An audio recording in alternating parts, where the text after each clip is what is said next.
Gospodo, uživo sam. Ovo je bila ekipa, evo sad smo bili na nivou potrebnom, kad kažem imalo nas je onako inspirativna ekipa, šteta što nemamo mogućnosti više, znam da tek bismo radili. Ko nema, a interesuje ga, evo imat će ovdje biografiju, ko nije, a interesuje se, možemo da se umrežimo. Nema ko umjesto nas da menja ovo društvo, to uvijek ime u glavi.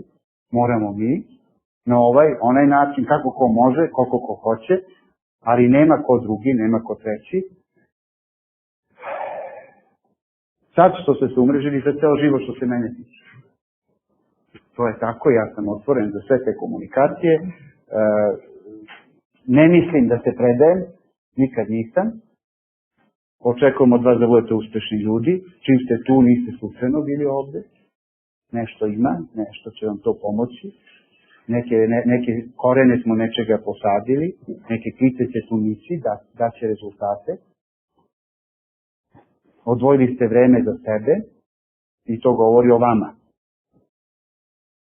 To da sam ja bio dobar, nisam, to je sekundarno, ali to da ste vi došli i posvetili popodne radu na sebi, govori o vama.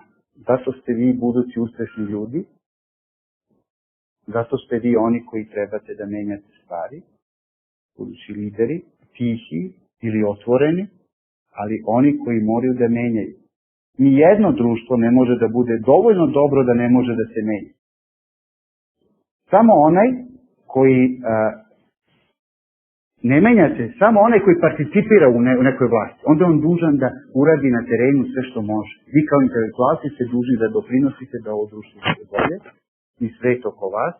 Mi nismo odgovorni prema Srbiji samo, niti prema Balkanu, mi smo i prema Evropi, prema celom svetu. Svako od vas je uvek jedan mali svet, ne zaboravite to, i svako od vas ima odgovornost prema svemu što se od nas dešava.